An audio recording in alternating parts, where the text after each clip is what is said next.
Welcome in, everybody. I am Scalz. Tonight, I am joined by the man, Phil the Future, as one of our normal co hosts. As announced last week, Jax is going to be taking a little bit of a hiatus from this show. So, we are bringing in one of the special guests that will be rotating in, week out, Metal Mike. How are we doing tonight, man? Pretty good. Pretty good. Excited because tonight was the first night that I watched NXT in a very, very long time. So I consider myself new to NXT because I know there's a whole new crop of talent that I have not seen yet.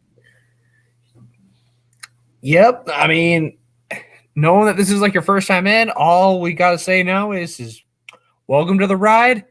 You're going to have fun. Shadow coming at us first from X. Then we got coming at first from on Twitch. Mikey P's jealous of Trick. He wanted to be the one kissing Last Legend. We will touch base. We will talk about that later on. That was awesome. And Shadow is like, boo, Phil is here. So typical Shadow, trying to start a little drama once we get going. It's nothing wrong with that, though. We like it. So we haven't done this in a while. Are there any questions from anybody in the chat that they want us to answer tonight? Do a little Q&A session before we sign off. Anybody? We have all takers. Could be on anything that happened tonight. Could be on anything in wrestling. Could be on anything. Just don't be like go crazy. So I'll give people a few minutes if they want to chime in or not, and then if we get nothing, we'll sign off for the evening, and then you'll see us back here next week for another edition of NXT on Tap. So, how many pops do I have? I probably am close to 60 now in my collection. It's way too many. It's quite expensive, and it's addicting. Once you start, you can't stop. It's like a fucking Pringles can. Once you pop, you can't stop.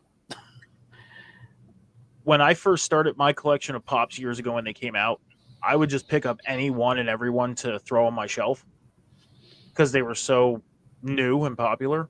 Mm-hmm. Like I was just picking up random ones. Like even if I wasn't a fan of, like, say, for example, like Star Wars.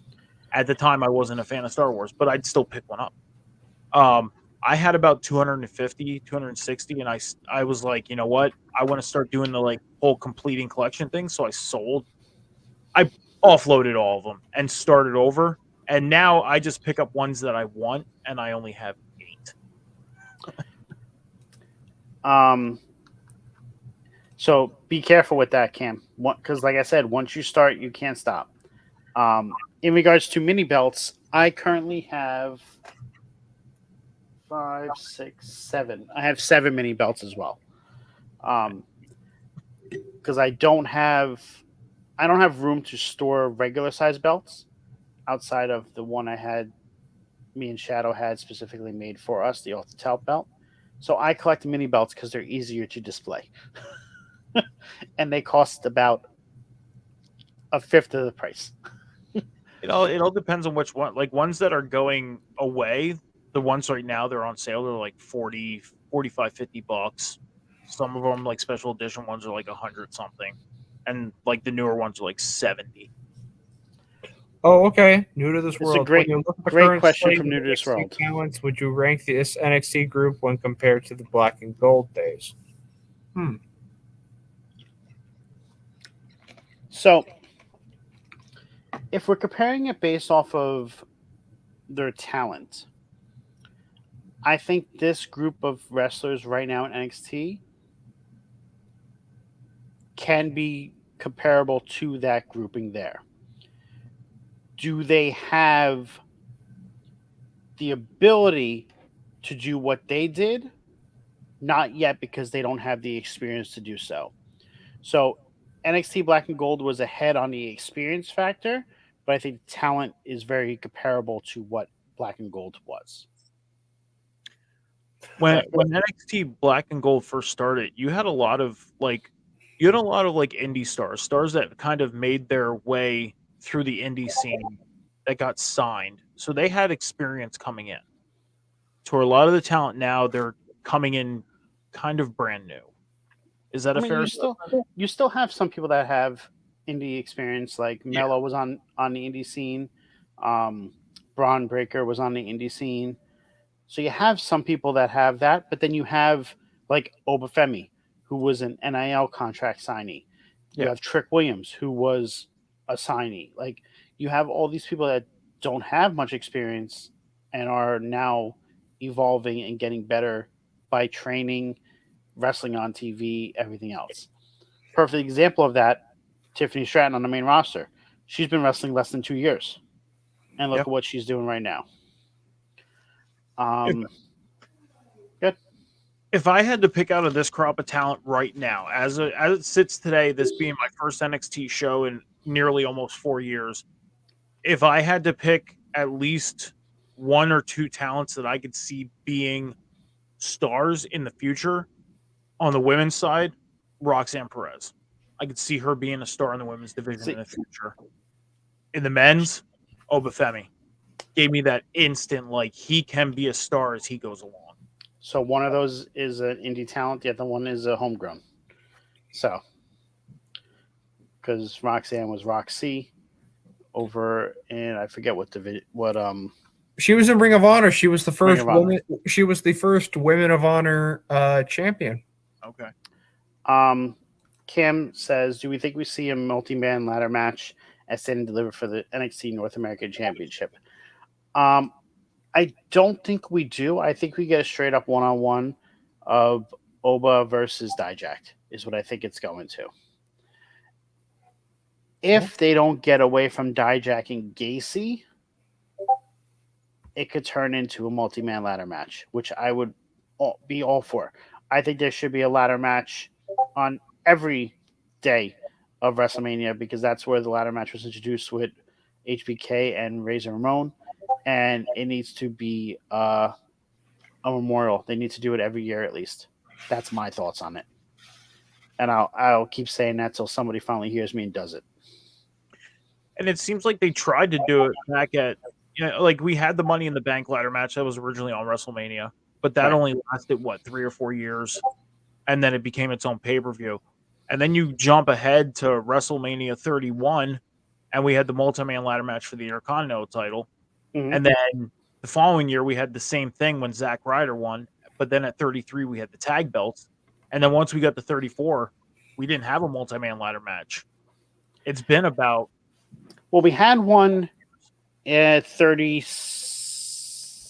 We did have one at 36 because it was Kofi representing New Day, Jimmy representing the Usos, and was that 36 or was that 37?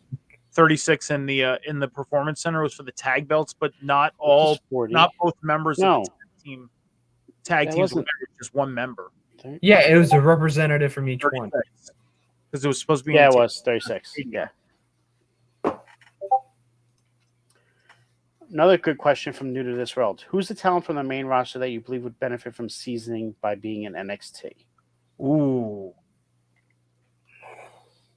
I mean, I think we've seen it on Raw last night, right off the bat, Maxine. I think her going down to NXT and learning and getting... Maxine's not as bad as people think she is. No. She's actually in the PC training every single day. And that's not what I'm trying to put out though, but I'm saying, like, if I had to pick a talent right off the top of my head to go and learn, that would be the first talent I would think of. Was not saying you were. I'm saying there are a lot of people doing that right now for her. And it's unfortunate because she is in the PC working her ass off to get better. But she did not. I don't think she really deserved the abuse out of Candice LeRae, though. Yeah, but she had to sign off on that. Remember I know.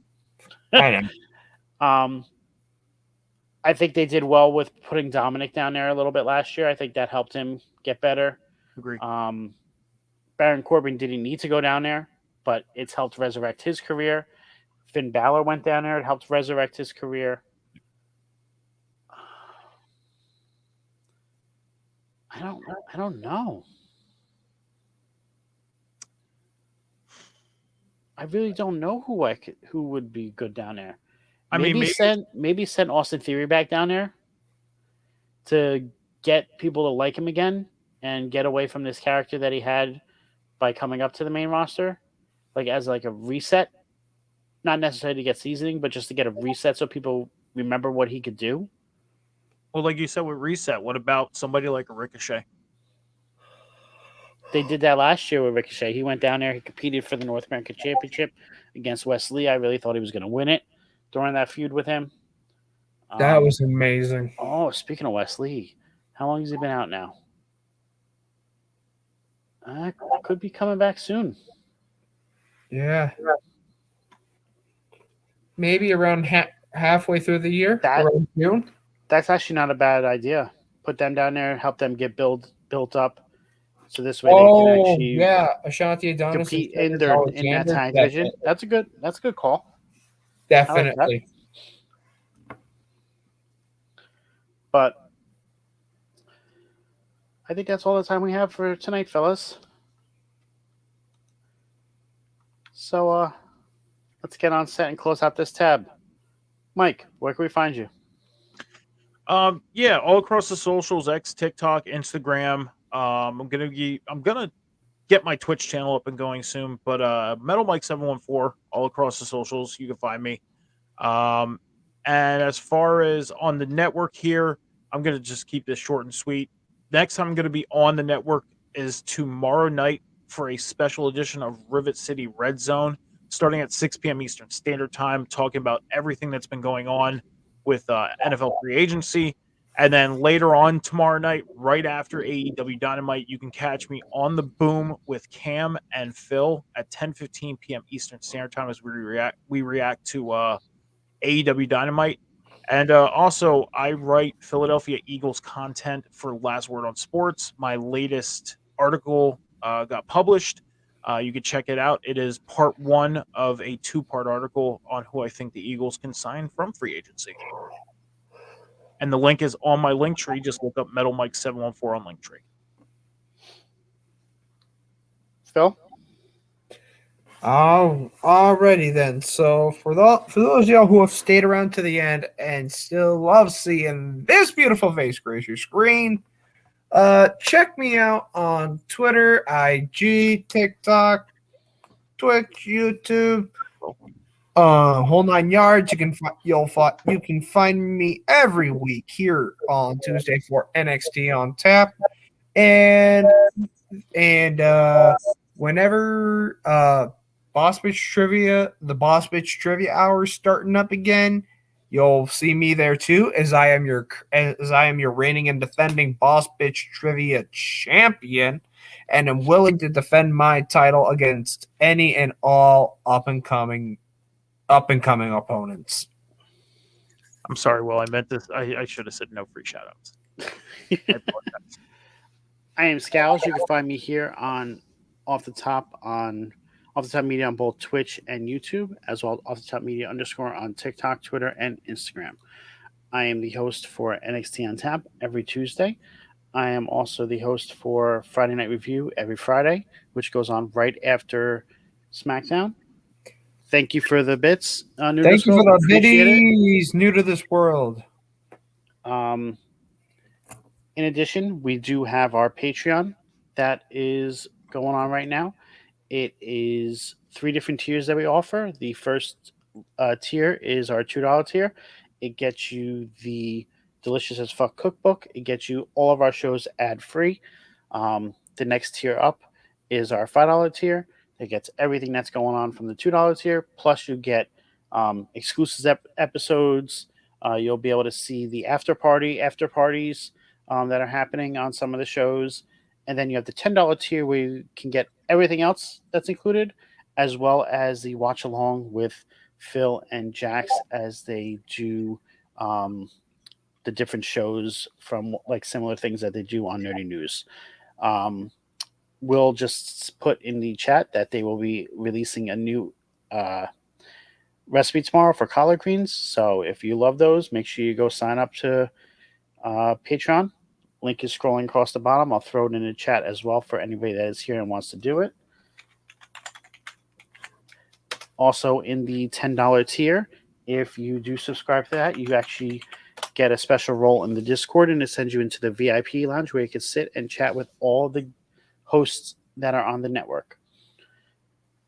Like I said, I am Scalz. I want to thank everybody for coming out this evening, and we'll see you again soon. Have a great night, guys.